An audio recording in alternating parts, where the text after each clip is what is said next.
Graça e paz, meu amado, minha amada, povo cheio do Espírito Santo de Deus. A palavra de Deus diz assim, no livro de Lucas, capítulo 3, versículo 15. Estando o povo em expectação, e pensando todos de João, em seus corações, se porventura seria o Cristo, respondeu João a todos, dizendo: Eu, na verdade, batizo-vos com água. Mas eis que vem aquele que é mais poderoso do que eu, do qual não sou digno de desatar a correia das alparcas. Esse vos batizará com o Espírito Santo e com fogo. Ele tem a pá na sua mão, e limpará a sua eira, e ajuntará o trigo no seu celeiro, mas queimará a palha com fogo que nunca se apaga. Glórias a Deus. Louvado e exaltado seja o nome do Senhor. Meus amados, Ele tem a pá na sua mão, e ajuntará o trigo e queimará a palha. João está falando de Jesus. Meus amados, esse trecho corresponde a um momento em que João estava batizando as pessoas. João estava convocando as pessoas ao batismo, ao arrependimento.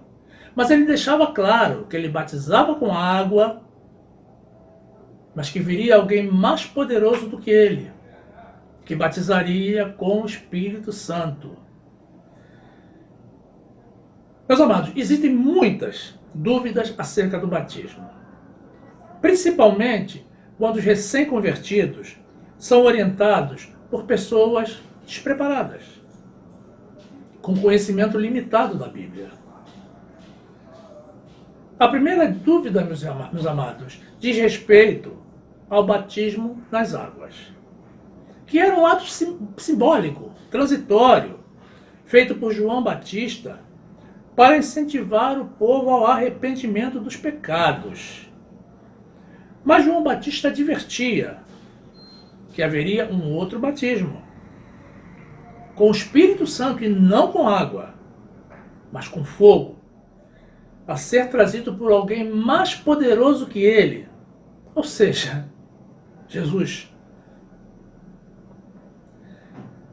Meus irmãos, o batismo nas águas, defendido por muitos cristãos até o dia de hoje, continua a ser um ato simbólico da morte do velho homem e o nascimento do novo homem. Na verdade, meus amados, isso é uma prática ineficaz, porque ninguém muda de vida, ninguém nasce de novo após o mergulho numa piscina. E a palavra de Deus nos orienta que o que nos transforma, meus irmãos, é o conhecimento da palavra, o lavar regenerador do Espírito Santo, e que isso é feito de glória em glória. Meus amados, nós estamos falando aqui de batismo nas águas e batismo no Espírito. Mas a palavra de Deus nos ensina que existe apenas um batismo. Observe bem, irmão. Livro de Efésios, que é a carta do apóstolo Paulo aos Efésios, capítulo 4, versículo 4. A palavra de Deus diz assim: há um só corpo e um só Espírito, como também fostes chamados em uma só esperança da vossa vocação. Um só Senhor, uma só fé, um só batismo, um só Deus e Pai de todos, o qual é sobre todos e por todos e em todos vós. Glórias a Deus. Meus amados, um só Senhor, uma só fé, um só batismo. Ora, se existe um só batismo, então qual é o batismo válido? Vamos raciocinar, meu irmão. Obviamente, Se o batismo nas águas fosse válido, já que ele surgiu primeiro, não haveria necessidade de haver o outro. Então, qual é o batismo efetivo a que se refere a palavra de Deus? O das águas, trazido por João Batista, ou o do Espírito, trazido por Jesus? É claro, meus irmãos, que o batismo válido é o de Jesus. Porque Jesus é Deus. E é infinitamente maior que João Batista. Vocês querem ver? No livro de Mateus, capítulo 11, versículo 11, Jesus diz assim: em verdade vos digo, que entre os que de mulher têm nascido, não apareceu alguém maior do que João o Batista.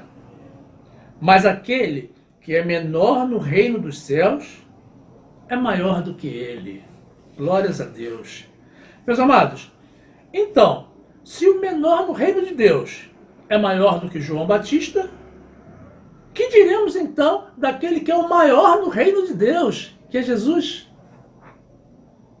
Por isso que eu disse ainda há pouco que ele é infinitamente maior que João Batista. Meus amados, no livro de Hebreus, capítulo 6, versículo 20, a palavra de Deus diz assim: onde Jesus, nosso precursor, entrou por nós, feito eternamente sumo sacerdote, segundo a ordem de Melquisedeque.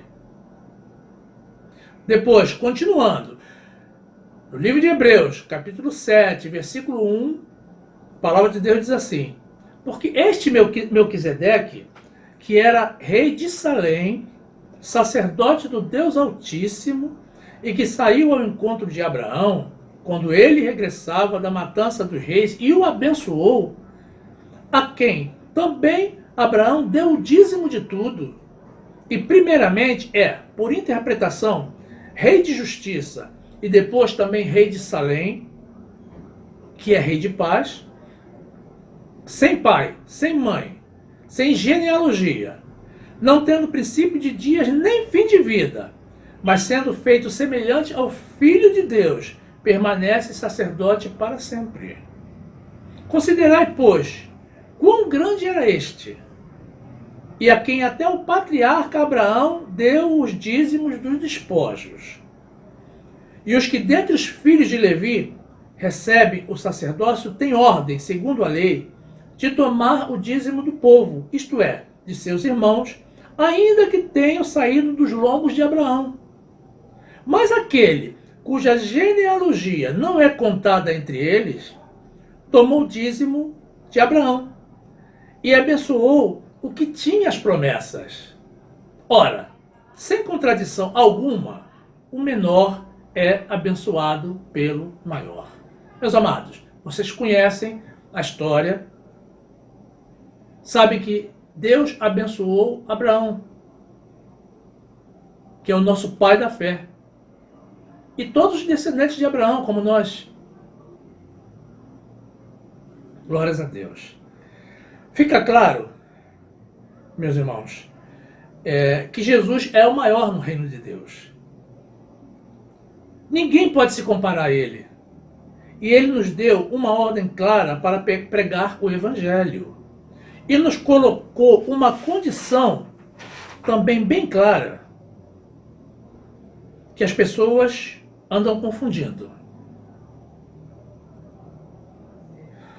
Livro de Marcos, capítulo 16, versículo 15, a palavra de Deus diz assim: e disse-lhes: ide por todo o mundo, pregai o evangelho a toda criatura. Quem crer e for batizado será salvo, mas quem não crer já está condenado.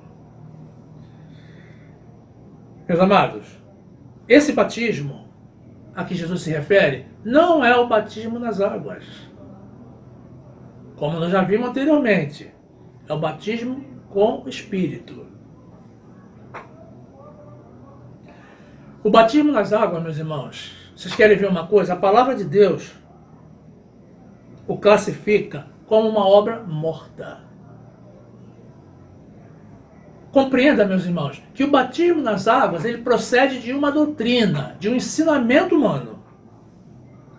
Enquanto que o batismo no Espírito não depende de homem, e sim da vontade de Deus. E, portanto, não está associado com nenhuma doutrina, nenhum ensinamento. Então vejamos, no livro de Hebreus, capítulo 6, versículo 1, o que a palavra de Deus diz? Por isso, deixando os rudimentos da doutrina de Cristo, prossigamos até a perfeição, não lançando de novo o fundamento do arrependimento de obras mortas e de fé em Deus, e da doutrina dos batismos. Olha só, meu irmão. E da imposição das mãos, e da ressurreição dos mortos, e do juízo eterno. E isto faremos se Deus o permitir. Porque é impossível que os que já uma vez foram iluminados e provaram o dom celestial e se tornaram participantes do Espírito Santo e provaram a boa palavra de Deus e as virtudes do século futuro e recaíram, sejam outra vez renovados para arrependimento, pois assim, quanto a eles, de novo crucificam o Filho de Deus e o expõem ao vitupério. Meus amados, olha o perigo de, através do batismo nas águas, anularmos a obra de Deus e o submetermos de novo à vergonha e ao sacrifício. Meus irmãos, não façamos isso.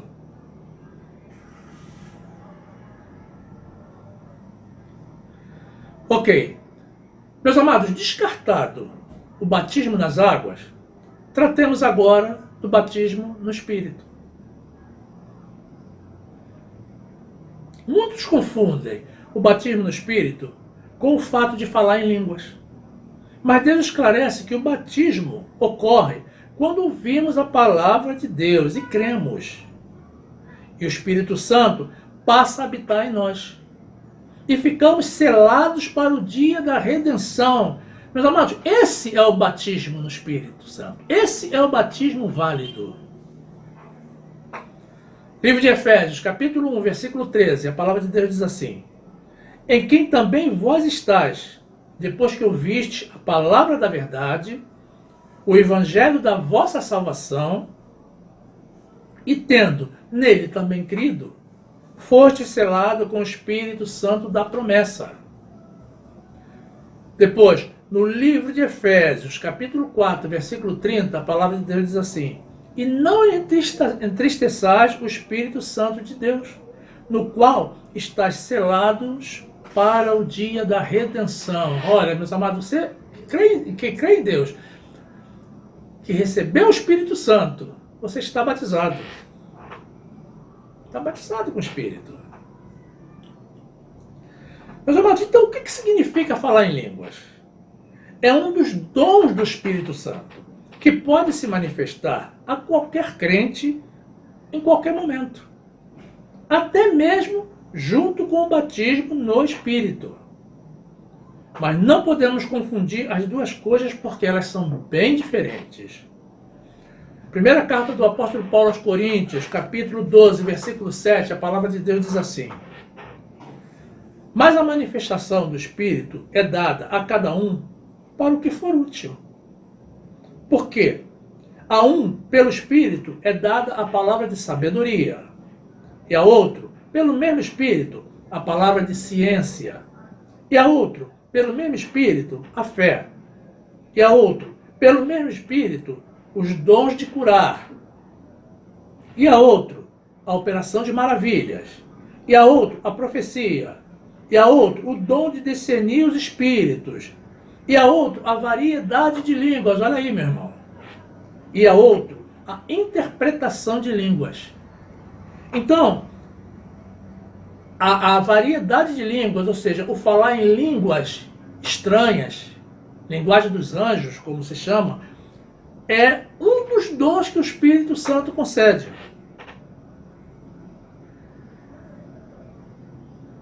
E continua. Mas um só e o mesmo Espírito opera todas essas coisas, repartindo particularmente a cada um como quer. Ou seja, é segundo a vontade de Deus, não é segundo a vontade de um homem.